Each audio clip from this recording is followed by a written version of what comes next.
For the past 4 months, I've been making $100 a month in passive income by selling AI art on Etsy as a complete beginner. Now, I know some of you are thinking, hey, that's not a lot of money, but hear me out. I've learned so much along the way, and today I want to share all my juicy insights and challenges with you so that you can get inspired and start your own business. So, if you're curious about how I did it and want to learn from my experience, then this video is for you. Before we dive in, let me tell you why I'm doing this. 5 months ago, I started this side hustle with no prior knowledge of art or business just to see if anyone can earn passive income from it. And now, I'm documenting my journey on this channel to give you a beginner's perspective and show you the reality of this side hustle. Oh, and by the way, I'm so close to 1k subscribers, so smash that subscribe button because once I hit 1,000, I'll reveal my Etsy store. Now let's get right into it. December 2022.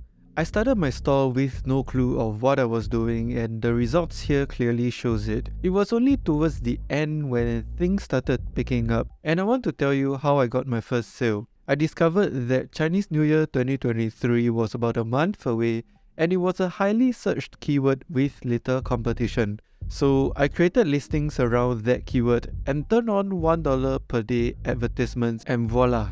I got my first order on December 28th. It was a cute rabbit poster that I had created, and honestly, not my best work. So I got lucky, I guess. This month, I published a total of 40 plus listings if I can remember correctly, and that got me 206 views. Most of the keywords I was using were AI art, AI generated art, and Chinese New Year 2023. Frankly, my first few listings are just bad. I don't know what else to say about them. And so with that, I ended December with a negative profit of $16 because of the fees involved. January was when things got better. I found a new keyword with high search volume and little competition, which led to a significant increase in visits. There wasn't any special SEO trick that I did or whatever. I was getting views because there was almost no competition at that time. So I continued publishing 1 to 3 listings per day for that keyword, and one of them turned out to be a winner, getting me a total of 5 orders. That might have contributed to the Etsy algorithm bringing views to my other listings. I also made quite a few sales from these cute rabbit SVGs that I had created for Chinese New Year. In hindsight, maybe I should have continued selling SVGs since they were doing quite well.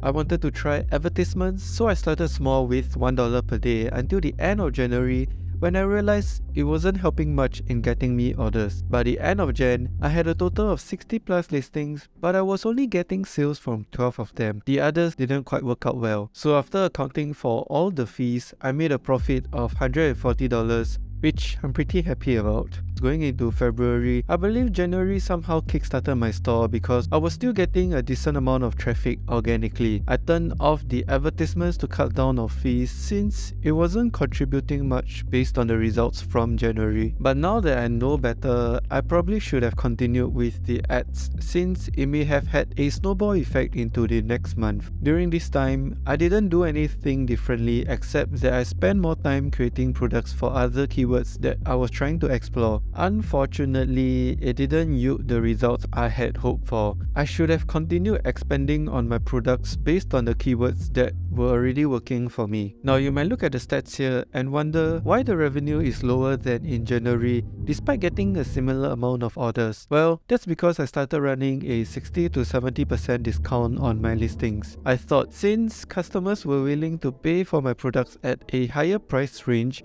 why not make it so cheap to attract more buyers? Technically, it should work, right? Well, I guess it kind of worked, but it wasn't significant or anything like that. Nonetheless, I was still able to make a $100 profit since I saved myself from the marketing fees. Much, however, was when things took a turn for me. I had about the same amount of visits as before, but my conversion rate was bad. I stayed consistent in publishing listings based on new keywords I found, and although not everyone was a winner, there was one that yielded some results later on. During this month, I also started to run $2 per day on ads trying to test out what it could do for me. Well, as you can see here, I didn't even break even, so I would say it did badly for me. After accounting for fees, I made a negative profit of $50. At this point, I wanted to give up so badly because I felt so demoralized after putting in so much work. I took the time to reflect and concluded that maybe my designs were bad, or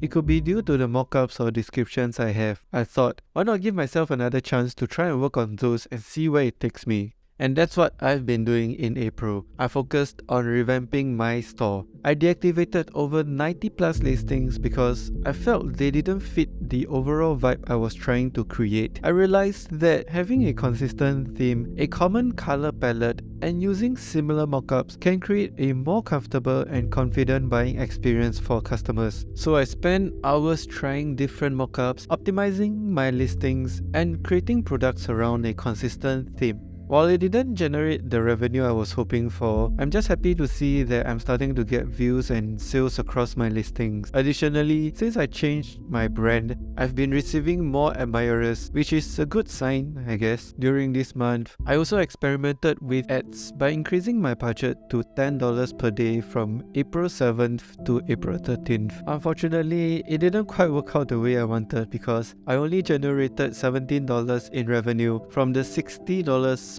After realizing how badly it was affecting my wallet, I quickly turned it back down to $1 per day. Even though it was a painful lesson, I've gained valuable insights from it. I had gone in too hard too quickly with the ads. What do I mean by that? During this period, my listings were not optimized with the best mockup and descriptions. Well, it may not entirely be due to that, but it could be. So looking at the stats here, there's a slight increase in visits from Etsy, which means something is working, right? However, my conversion rate is still low, which indicates that maybe it wasn't due to my mockups or descriptions since they worked for me in the previous months before I changed them. It's a little embarrassing for me to say now, but I finally figured out that it's simply because my competitors are better than me. No matter how hard I try to get views or optimize my listings, I wouldn't stand out from my competition if I'm not doing anything differently. That's why, come to think of it, my bestseller item worked out well because it is unique from the other items. I'll reveal this when I hit 1k subscribers, so if you're curious, smash that subscribe button. Oh, by the way, I was also a star seller for April.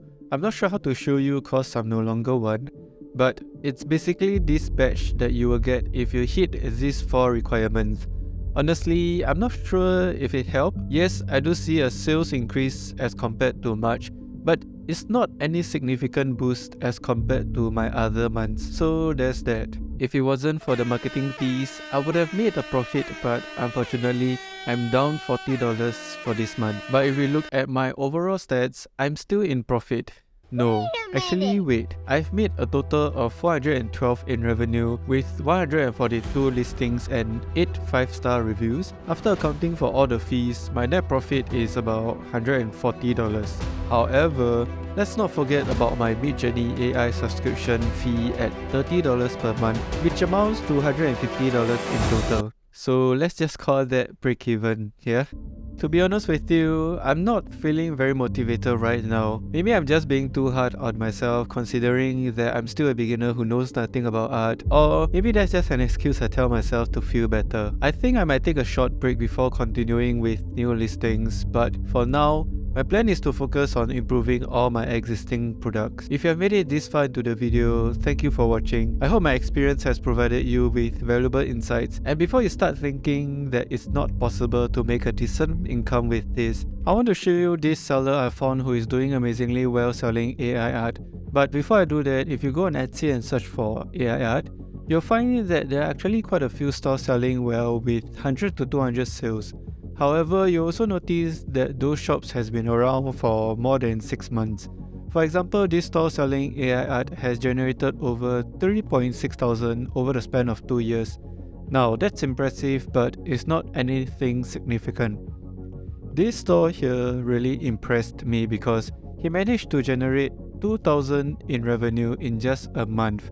If you look at his store, he only has 26 listings, but most of them are midjourney prompts, which may require some technical skills in crafting them.